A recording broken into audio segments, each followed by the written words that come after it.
Donc le point suivant, c'est les perspectives. Hop, je vous repartage mon écran.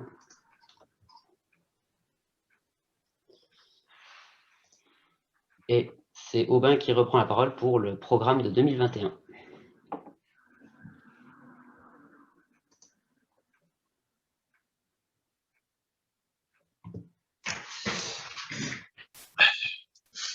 Donc, pour les actions d'animation pour 2021, on souhaite enfin officialiser l'ouverture du site d'un site supplémentaire sur la route des énergies qui est à Amenancourt, qui devait déjà s'ouvrir cette année-là, mais qui n'a pas pu dû à la Covid.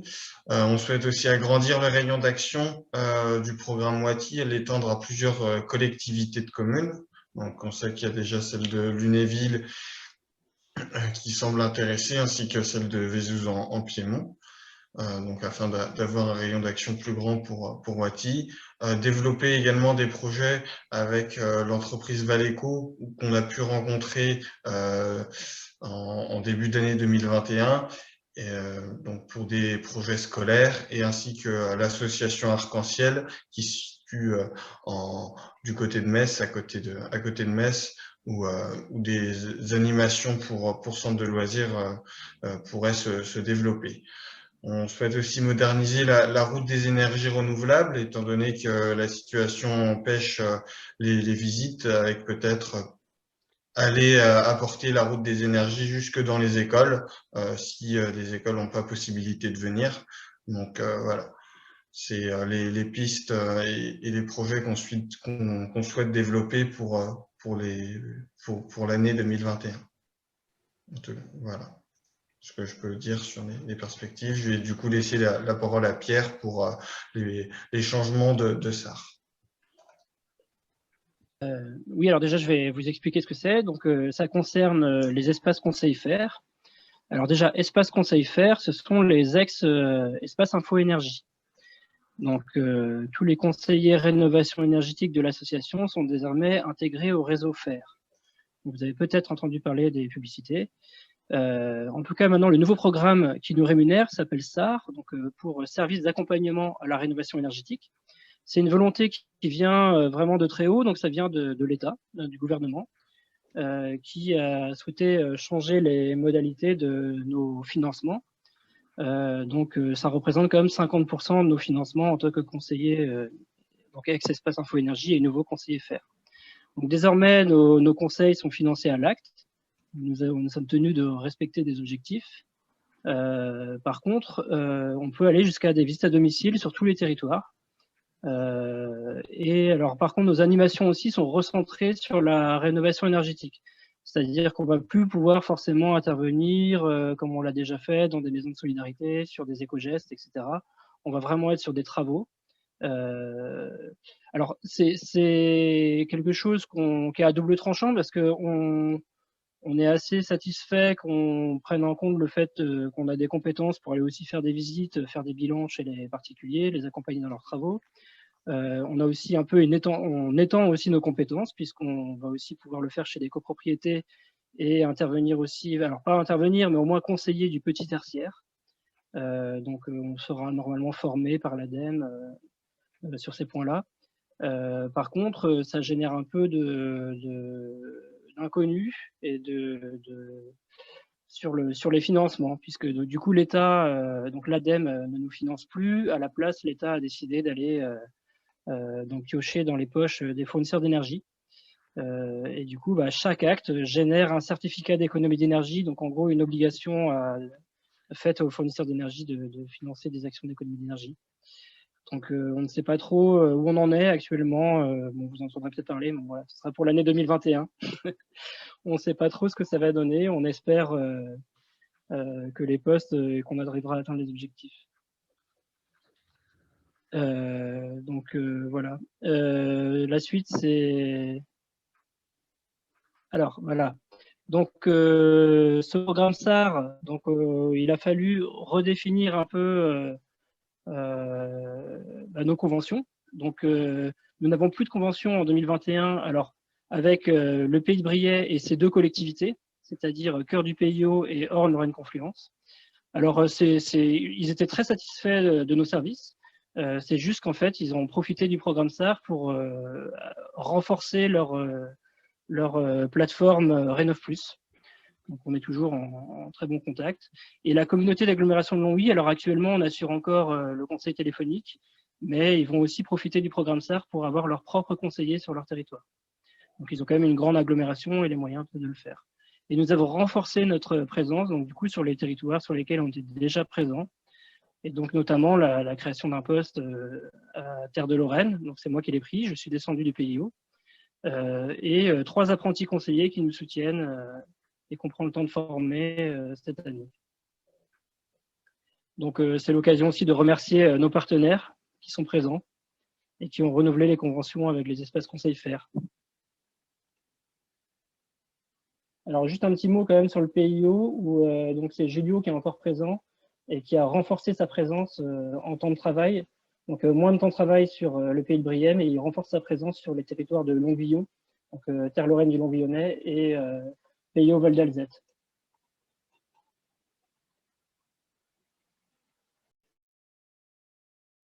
C'est bon pour toi? C'est bon. Eh bien, Maëlle, à toi de jouer. Donc, bonjour, moi c'est Maëlle Zerlo, donc je suis une des stagiaires nouvellement arrivées à LER. Et donc je vais accompagner notamment Sylvain donc, sur les missions de Géclair, donc dans l'accompagnement des nouveaux territoires, dans l'émergence d'une dynamique citoyenne. Donc par exemple à la Croix-aux-Mines avec l'accompagnement sur un réseau de chaleur citoyen, avec un périmètre temporaire qui est raccordé avec des maisons, des logements sociaux et une entreprise. Il y a aussi le territoire de la communauté de communes du pays de Colombey et du Sud Toulois, la mairie de Volstroff et donc la charte de développement des énergies renouvelables sur le PETR Val de Lorraine. On va aussi accompagner du coup de nouveaux projets, donc par exemple un parc solaire au sol à Tanconville, l'installation hydroélectrique à Moyen ou encore un projet de parc éolien citoyen en Meuse. Et donc, on va aussi organiser une rencontre régionale d'énergie citoyenne, prolonger donc de 3 ans l'animation du réseau Géclair, pardon, comme en avait parlé Sylvain tout à l'heure, et mettre en valeur un site d'énergie renouvelable citoyen en Lorraine, donc qui pourrait être en complément de la route des énergies renouvelables actuelle. Eh bien, super, merci Maëlle, qui vient de faire une semaine de stage et qui intervient déjà à l'AG. Félicitations. Le point sur la vie associative avec Guillaume.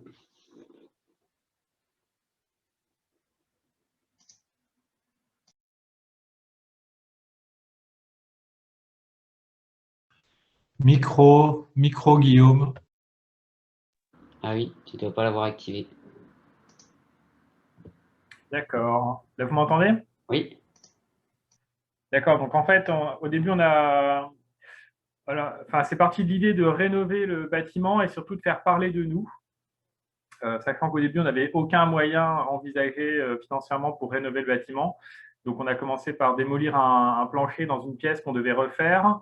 Et pour faire parler de nous, on s'est dit on pourrait faire une collecte de bouchons, ce qu'avait déjà fait Eric, donc, qui est présent pour chez lui. Ça a très bien marché, d'autant que Sylvain a posé dans l'Est républicain, à la suite de quoi on a été submergé d'appels pour aller chercher des bouchons partout qui traînaient des fois dans des sacs en toile de jute de 200 litres partout autour de Nancy, de Lunéville, de Toul, etc. Et donc, c'est pas quelque chose qui est très, qui est très intéressant économiquement, mais par contre, en termes de connaissances, pour se faire connaître, c'était très pratique. Donc, ce truc-là se fera, mais on a également lancé de manière plus formelle l'étude d'un projet de rénovation pour le bâtiment en demandant des devis à des architectes pour un pré-projet qui inclut des rénovations de la toiture, des fluides, de l'isolation, etc. Donc, un très gros projet. Et dans le même temps, comme les abords du bâtiment ne sont pas très valorisés, on a commencé à travailler sur la haie et sur un terre-plein qui est à côté pour que le bâtiment soit plus mis en valeur autour et plus visible depuis la rue. Donc, on a fait un panneau d'information qui a remplacé l'ancien panneau info-énergie qui avait 15 ans, qui était couvert de mousse. Et on a aussi pour projet de devenir refuge LPO, ce qui est tout à fait possible pour une association, moyennant une adhésion qui est très peu chère. Et donc, en fait, il y a une liste d'engagements assez peu nombreux et assez peu contraignants, comme par exemple ne pas tailler la haie en période de nidification et des choses comme ça. Donc, tout ça participera à des échelles diverses à améliorer le bâtiment pour certains projets sur du court terme et pour d'autres sur du long terme.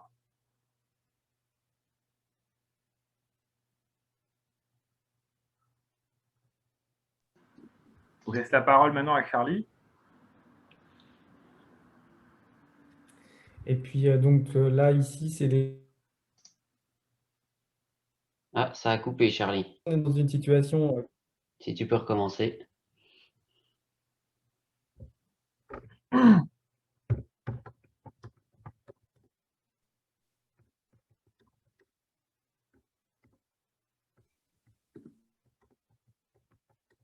Est-ce que vous m'entendez? Est-ce que vous m'entendez? Ça y est, on t'entend, Charlie, là. Oui, ça va, là. C'est mieux? C'est mieux. Donc, sur les perspectives 2021, ce qu'on peut dire, c'est que bien sûr, il y a de l'incertitude, mais on est aussi assez optimiste. On sent bien qu'après 15 ans d'expérience, LER a fait ses preuves et beaucoup de partenaires nous font confiance. Structure en peu de temps. Si on avait un graphe, on mettait le nombre de salariés, on verrait que c'est exponentiel en fait. Et 2021 pour avoir aussi de nouvelles recrues au sein de l'équipe. Donc, les élus du bureau ont décidé d'envisager l'accueil d'un directeur, donc la création d'un poste qui ferait à la fois directeur et également qui pourrait animer, donc prêter main forte à Aubin, coordonner l'activité animation qui va aussi prendre de l'ampleur sur cette année.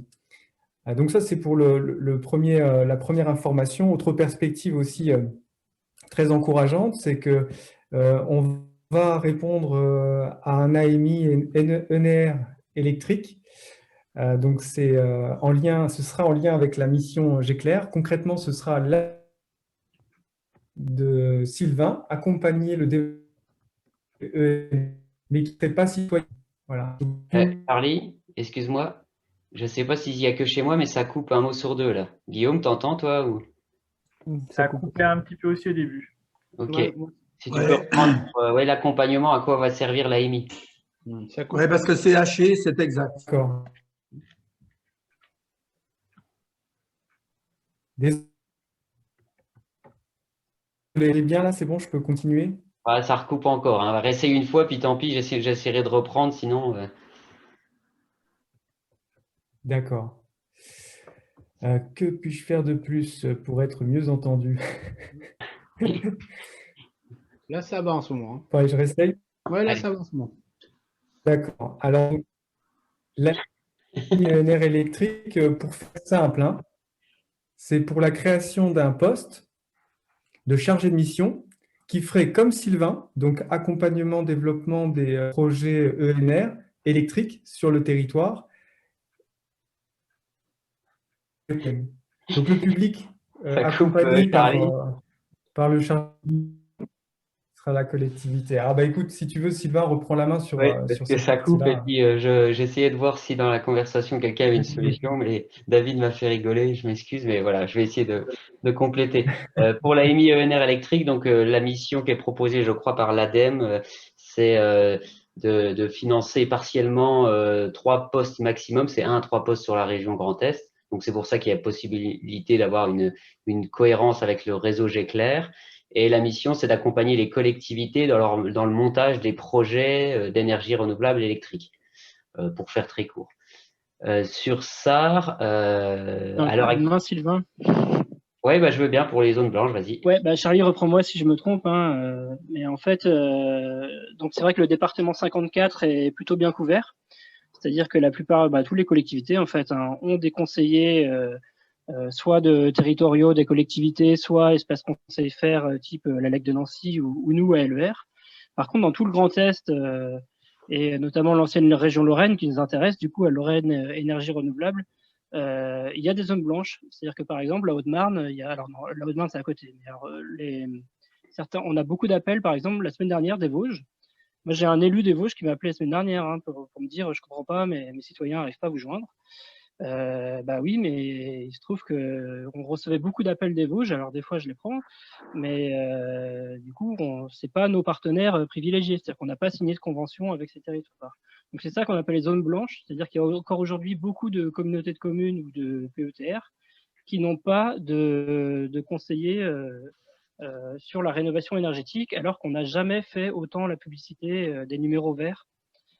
Donc, dans les perspectives, il y a, je ne sais pas quelle était l'idée, Charlie, mais il me semble qu'avec la région, est discuté la possibilité d'envisager au moins une ligne téléphonique, mais du coup avec le financement associé pour pouvoir répondre à la demande qui est très forte en ce moment. Donc, c'est-à-dire appel de Meuse, Oui, appel des Vosges, appel de Moselle. C'est ça. Donc, on ne sait pas qui sera l'opérateur, hein. Aujourd'hui, c'est des décisions qui seront prises au niveau de la région.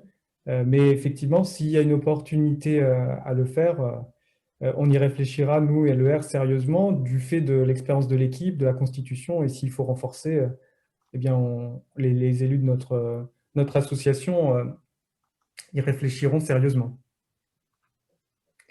Est-ce que je peux reprendre ou c'est toujours haché? Non, c'est bien là. Il faudrait Oui. que tu expliques l'AMI ENR électrique, ce serait bien.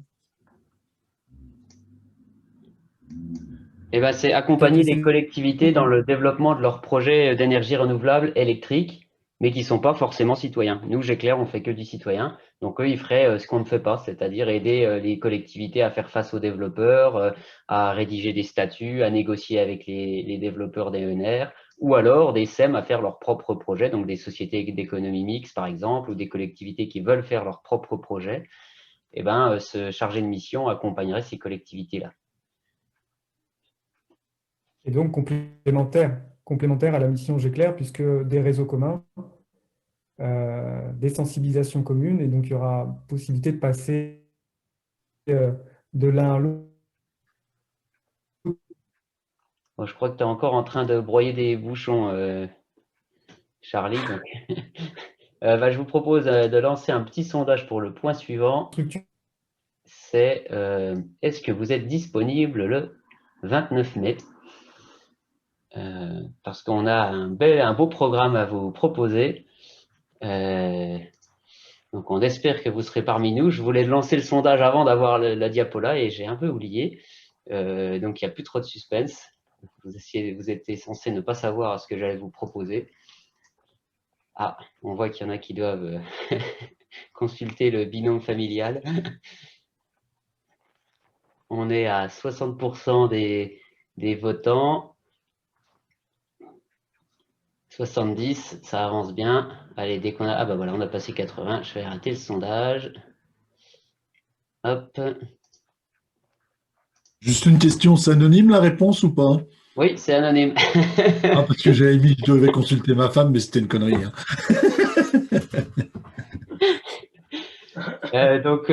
Bonne nouvelle, on sait qu'on aura déjà certainement 15 participants à notre événement. Merci pour ce petit sondage. Et puis, donc, sur l'événement, je vais peut-être essayer d'en dire un mot, mais c'est Charlie qui en sait le plus. Donc, ça sera un événement de clôture du défi des clics. Et le fait d'avoir eu très peu d'événements à cause des restrictions sanitaires, on souhaiterait en profiter pour cet événement festif pour regrouper également les salariés et les adhérents d'LER. Ça nous permettrait d'avoir un temps fort, sachant que l'année dernière, on n'a pas fait les 15 ans de LER. On a quand même profité un peu du défi des clics dans l'accalmie qui était proposé. Mais voilà, ça serait d'avoir un événement assez convivial et si possible de mesure, dans une proportion assez conséquente pour pouvoir réunir tous les acteurs là avec les familles du défi des clics.